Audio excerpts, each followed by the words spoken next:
গত 3 দিন যাবৎ বাংলাদেশটা মনে হয় যেন একটা কুরুক্ষেত্রে পরিণত হয়েছে। ভারত কোনোভাবে ডক্টর ইউনূসের সরকারকে তারা এখন পর্যন্ত মেনে নিতে পারেনি। আপনার ক্লাস ফ্রেন্ড, আপনার চট্টগ্রামের বাসিন্দাদেরকে এনে লাইন ধরে আপনি উপদেষ্টা বানালেন, তাদের কি যোগ্যতা আছে উপদেষ্টার? সংগ্রামী বন্ধুরা আমার, আমরা খবর পেয়েছি দেশনেত্রী বেগম খালেদা জিয়াকে মিথ্যা এবং বানোয়াট মামলায় যেই বিচারক 5 বছরের সাজা দিয়েছিল, সেই বিচারপতিকে খালেদা জিয়াকে সাজা দেওয়ার কারণে খুনি হাসিনা তাকে প্রমোশন দিয়ে এই হাইকোর্টের বিচারপতি করেছিলেন। তার নাম হচ্ছে বিচারপতি আখতারুজ্জামান। তিনি একটু আগে পদত্যাগ করেছেন বিচারপতির পদ থেকে।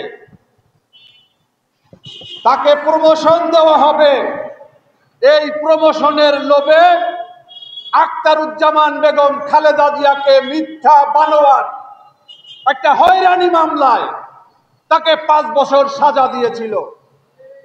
আজকে দেশের পট পরিবর্তন হওয়ার কারণে তিনি নিজের ভুল বুঝতে পেরে আজকে বিচারপতির চেয়ার থেকে সরে গিয়েছেন। আজকে সারা দিনে বাংলাদেশের বিভিন্ন জায়গায় আমরা খবর পেয়েছি অরাজকতা, আমরা খবর পেয়েছি হামলা মামলার বিভিন্ন ধরনের অরাজকতা সৃষ্টি করা হয়েছে সেই চট্টগ্রামের বিশ্ববিদ্যালয়ে। গত 3 দিন যাবৎ বাংলাদেশটা মনে হয় যেন একটা কুরুক্ষেত্রে পরিণত হয়েছে। আমার আগের বক্তা সাবেক সংসদ সদস্য আহসান হাবিব লিংকন বলেছে কলকাতার প্রেস ক্লাবের সভাপতির কথা, দিল্লির সব প্রেস ক্লাবের সভাপতির কথা। আপনি তো সঠিক বলেছেন। ভারত কোনোভাবে ডক্টর ইউনূসের সরকারকে তারা এখন পর্যন্ত মেনে নিতে পারেনি। ডক্টর ইউনূসের এই অন্তর্বর্তীকালীন সরকারকে তারা কখনোই মেনে নেবে না। কারণ দীর্ঘ 17 বছর দিল্লির দাসীবাদী হাসিনা বাংলাদেশের স্বাধীনতা, সার্বভৌমত্বকে, বাংলাদেশের রাষ্ট্রীয় অখণ্ডতাকে এই মোদির পায়ের উপরে ঠেলে দিয়েছিল। সেই দাসীবাদী হাসিনা আজকে বাংলাদেশ থেকে পলায়ন করে দিল্লিতে আশ্রয় নিয়েছে। সেই সরকারকে কিভাবে তারা মেনে নেবে? আমি ডক্টর মোহাম্মদ ইউনূসকে বলতে চাই, আমরা দীর্ঘ 17 বছর গণতন্ত্রের জন্য আন্দোলন সংগ্রাম করেছি।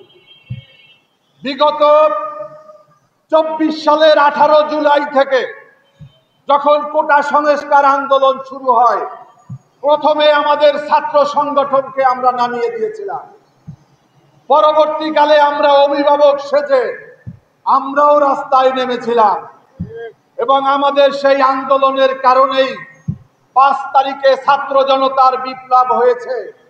আপনি কোথায় ছিলেন? আমরা এই প্রশ্ন আরো পরে আপনার কাছে রাখবো। আপনার যে উপদেষ্টা মণ্ডলী যারা আছেন, যারা এই ঐক্যমত্য কমিশন করেছেন, ঐক্যমত্য কমিশন, আপনার উপদেষ্টা সহ উপদেষ্টা সবাই বাংলাদেশের বাইরে ছিলেন, বিভিন্ন রাষ্ট্রে তাদের অভিবাসনে তারা সেখানে ছিলেন, প্রবাসী হিসাবে ছিলেন। আমরা দেশটা স্বাধীন করলাম, আমরা নতুন একটি বাংলাদেশের গণ অভ্যুত্থানের মধ্য দিয়ে আমরা নতুন একটি পরিস্থিতি সৃষ্টি করলাম। আপনার সেই প্রবাসী বন্ধু বান্ধবী, আপনার ক্লাস ফ্রেন্ড, আপনার চট্টগ্রামের বাসিন্দাদেরকে এনে লাইন ধরে আপনি উপদেষ্টা বানালেন, তাদের কি যোগ্যতা আছে উপদেষ্টার? আজকে এই ব্যর্থ অযোগ্য উপদেষ্টাগুলোর কারণে বাংলাদেশে আজকে সেই যে পরিস্থিতি সৃষ্টি হচ্ছে, যে কোনো সময় বাংলাদেশে দিল্লির আগ্রাসন আসতে পারে বলে আমরা আশঙ্কা করছি। আজকে দিল্লির যদি কোনো আশঙ্কা থাকে, আজকে দিল্লি যদি কোনো অভিযান চালায়, দিল্লি যদি কোনো আগ্রাসন চালায়, এর দায় দায়িত্ব ডাক্তার ইউনূস আপনাকে নিতে হবে।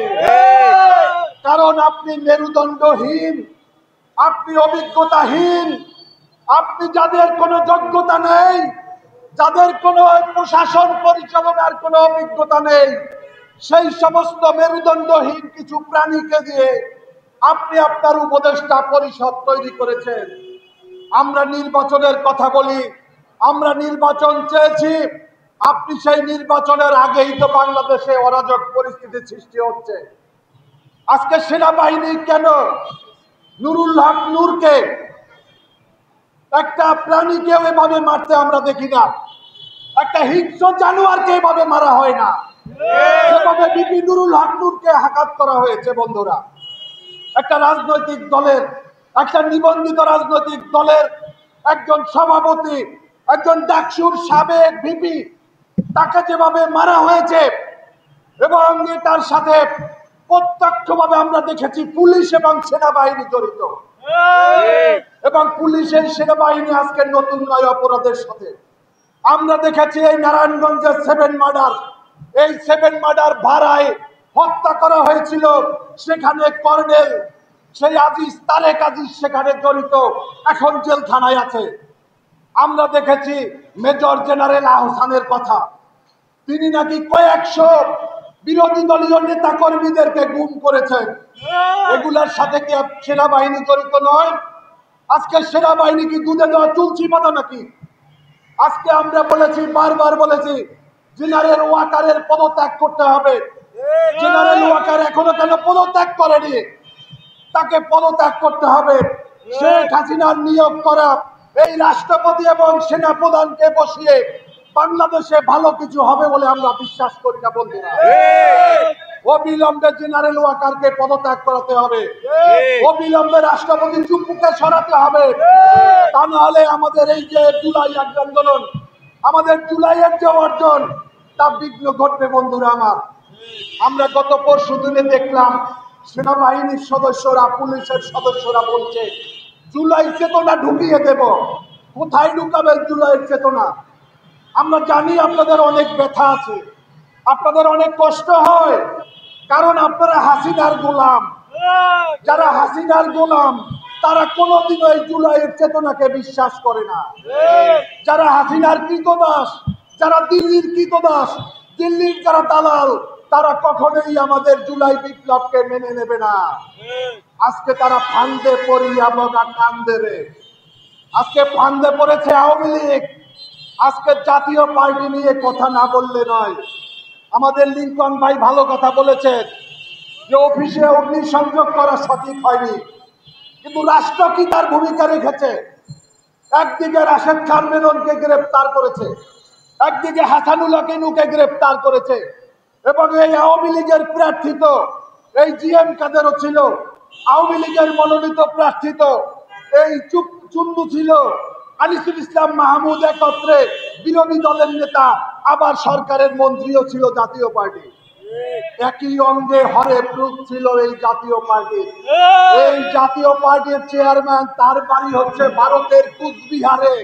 তিনি বাংলাদেশে, তাদের শিকড় নেই, এবং শেখ হাসিনার পরিবারের ইতিহাসও আপনারা জানেন।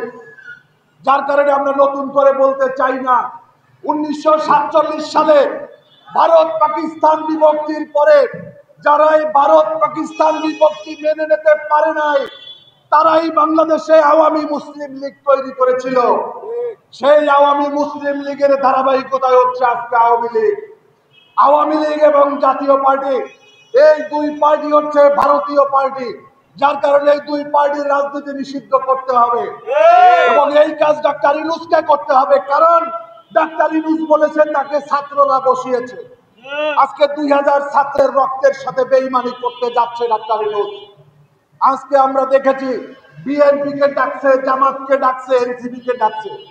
আজকে তারা দলগুলোর ভিতরে নবশত্রুরে পরিণত করেছে। আজকে বড় দল ছোট দল বলে তারা বিভক্তি সৃষ্টি করেছে। আমরা তো সেদিন নিজেরা রাজপথে ছিলাম 5 তারিখ পর্যন্ত। ওই বড় দলের অনেক নেতাকে তো রাজপথে দেখি নাই। আমরা 28শে অক্টোবর দেখেছিলাম বিএনপির অফিসের সামনে লক্ষ লক্ষ জনগণ সারা বাংলাদেশ থেকে এসেছিল। কিন্তু কয়েকটা ককটেল মারার পরে সমস্ত জনগণ গর্তের ভিতরে ঢুকে গিয়েছিল। এরপরে বিএনপিকে কোথাও 200 লোক নিয়ে ঢাকা শহরে মিছিল করতে আমরা দেখি নাই। যার কারণে বড় দল এবং ছোট দলের হিসাব কষবেন না, সামনে আরো বড় দুর্দিন আছে। দুর্দিন এখন পর্যন্ত শেষ হয় নাই আমাদের। আওয়ামী লীগ নানা চক্রান্ত করছে, আজকেও তারা ধানমন্ডিতে মিছিল করছে, পারলে ঠেকান আপনারা গিয়া। আজকে এক একজন উপদেষ্টা হয়েছেন, উপদেষ্টাদের বিরুদ্ধে অনেক অভিযোগ এসেছে। তারা তদবির বাণিজ্য থেকে শুরু করে বিভিন্ন ধরনের অপরাধের সাথে তারা জড়িয়ে গিয়েছে। এই উপদেষ্টা পরিষদ দিয়ে আগামী নির্বাচন সুষ্ঠু গ্রহণযোগ্য হবে কিনা সন্দেহ আছে বন্ধুরা। আমরা একটা নির্বাচিত সরকার চাই, আমরা তারপরেও চাই যে একটি মন্দের ভালো নির্বাচন, কিন্তু আমরা এমন কোন নির্বাচন চাই না যে এই নির্বাচন শেখ হাসিনা যেভাবে করেছিল একটি পাতানো নির্বাচনও আমরা চাই না। কোন দল যেন নির্বাচনের বাইরে না থাকে, সে দায়িত্ব নিতে হবে নির্বাচন কমিশনকে। আমরা শুনতে পাচ্ছি বিভিন্ন রাজনৈতিক দল তারা আজকে হুমকি ধমকি দিচ্ছে, তারা নির্বাচনে যাবে না। আজকে পিআর পদ্ধতির কথা বলা হচ্ছে, পিআর পদ্ধতির পরিবেশ বাংলাদেশে এখন পর্যন্ত সৃষ্টি হয়নি। আমরা বর্তমানে যে পদ্ধতি আছে এই পদ্ধতিতে নির্বাচন চাই। আমরা চাই আগামীতে যারা ক্ষমতায় যাবে তারা সংসদে গিয়ে নির্ধারণ করবে বাংলাদেশের আগামী নির্বাচন পিআর পদ্ধতিতে হবে নাকি এমনি পিআর পদ্ধতিতে হবে, এটা তার সিদ্ধান্ত নেবে বন্ধুরা। আমাদের বাংলাদেশের আইন শৃঙ্খলার চরম অবনতি। আজকে আপনারা দেখবেন যে গ্রামগঞ্জে চুরি, ডাকাতি, ছিনতাই, হত্যা। আমার বাড়ি হচ্ছে ভান্ডারিয়াতে, মাত্র 2 দিনের ব্যবধানে 2 দিনে 2টা হত্যাকাণ্ড ঘটেছে পিরোজপুরের ভান্ডারিয়াতে। আজকে আইন শৃঙ্খলার চরম অবনতি। পুলিশ বাহিনী